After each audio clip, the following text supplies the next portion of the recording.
Hello folks, it's me again, and today I just thought I'd bring a little update to the post person that's been very busy. It was a bloke today. Obviously the lady's not very good, and some of the steals I've been getting off of eBay.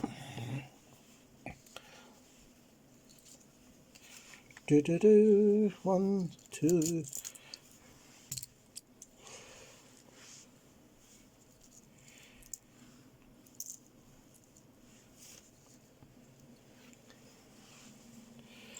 So, I gave the chap an offer, and what I got out of this, day date, coffee gold Seconda. The only fault it has got is the day wheel has stuck. I stuck a new battery into it, and it's missing its thingy clasp there.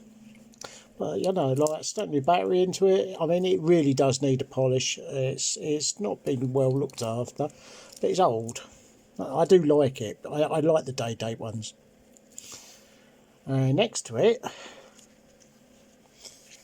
yeah, Seiko powered Lorus, day date, V733 movement, and if I don't like that, I can always take that out and put it into my actual Seiko quartz that I've got, because it's got exactly the same movement in. I've stuck it on the NATO because the bracelet that it came with was just awful. A very cheeky lady's Timex, which is working, keeping nice time. It's got a lovely little tick to it. The only thing that's wrong with it is it needs a new ring put in there, and the bracelet can be rejoined. It's got an expanding bracelet. I quite like that. And a very unusual. Where's the light? Oh, that's the reset button. I've got it upside down, I think. Look at that. Now, the only thing that's wrong with this is the glue is coming up on the strap. That's going to be an easy fix. I like that. That is, I mean, it's kind of like a brushed copper effect. It's got stopwatch alarm. Does everything you want it to do in a watch, right?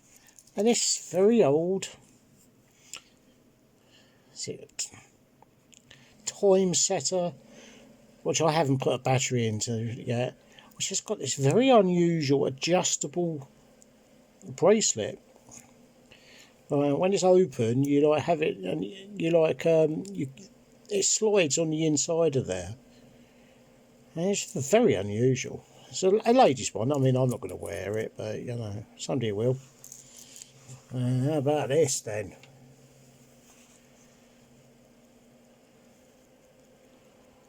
I paid, what's it, £4 for this. 1950's, I believe, on a very old Excalibur 50, which is a gold plate one side, like stainless steel on the other. This was advertised as not working. It was advertised as needing a new battery. Right, okay. Right, the second hand started sweeping around at the second turn of the winder, and it has kept absolutely brilliant time. The time shown now is 11:04, and that's exactly what it's showing up on the computer. 11:04. Right, don't believe me? There we go. And that's been like that all day. What I'm going to do with this one is I'm going to get a nice bracelet for that, I think, and also looking at getting the glass redone. I mean, it needs a polish. It's unusual as well, as it's got the drilled through spring bar holes, which I've never seen on any of these. None of the Pulsars or the Seiko I've got do that. But that is my first official working Seiko. I'm very pleased with that. Like, you know, that was worth the money on its own.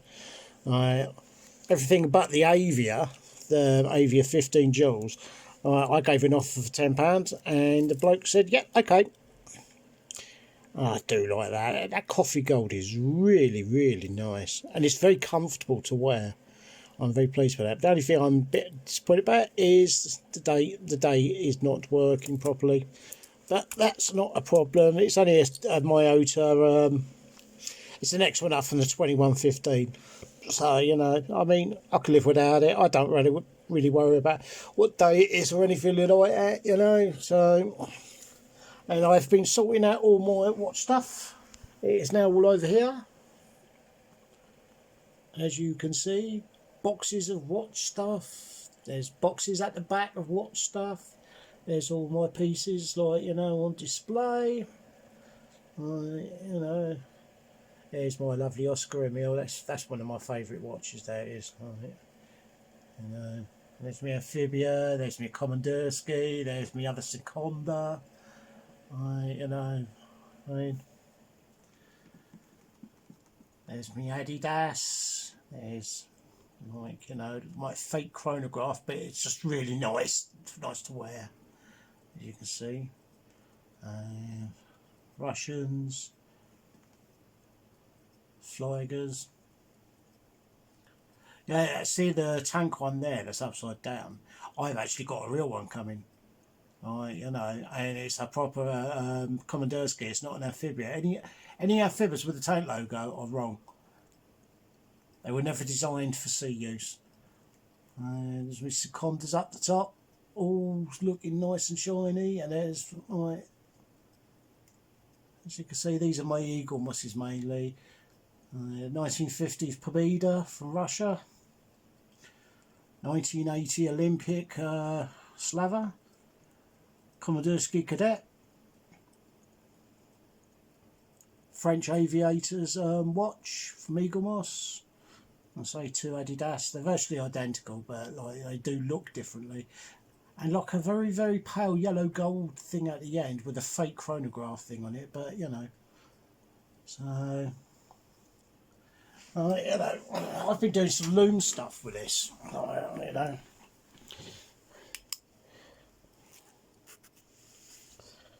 I don't know if you can see that. Look. The way these loomed are. And now this one here, I said didn't have a loom on it. Oh yes, it's loomed. Everything looms. So does that. It's not quite as good as Safari. The Safari though is brilliant. If you watch. All the numbers glow very, very brightly. There's yeah, look at that. So that's an Excalibur band on there as well. As you can see, look how crappy the Eagle Moss ones are. Just things. Whereas the original Fligers, the numbers would have glowed in the dark. I mean, like there, look. That one there, the SBS diver's watch. Just on the actual thing does not do that. So, you know, I don't know if there's any on that one. No, didn't expect any on them. This one I know does. As you can see. The Adidas line doesn't even have to do anything but pick it up. And over here, so I have to pick it up on the rose gold one. Yeah, it's not picking it up. But look at that. The Komandirskie is glowing like a good one now. And this one here, now I said that this didn't have any loom on it. But it's very slow. As you can see, like, you know, the second hand, the main hands are actually glowing. It's just not. But the king of them all is this. Look at that. That's really bright, that is, and it stays like that for about 20 minutes. Anyway, that's enough of that. Project watch is all going on, like, you know, I mean, nothing much changed. So I thought I'd do a little update, you know. I'm sitting here drinking a nice glass of port for my birthday. There's my tools porcupine. Right, and there you go. I mean, all of this, altogether, 14 quid. You know, for a 1950s working watch on a very well-known named brand bracelet. You know, very nice. But I mean, this is a beautiful seconda. This is I love this. Lorus with the Seiko movement inside. Like, you cannot go wrong with that. That is my first working Seiko that I can wear. And of course, I'm sure there's a lady out there who'll make good use of that one. And that one there, if I just want to look a bit more futuristic, there you go. Right, I'll leave it with you. I'll catch you later.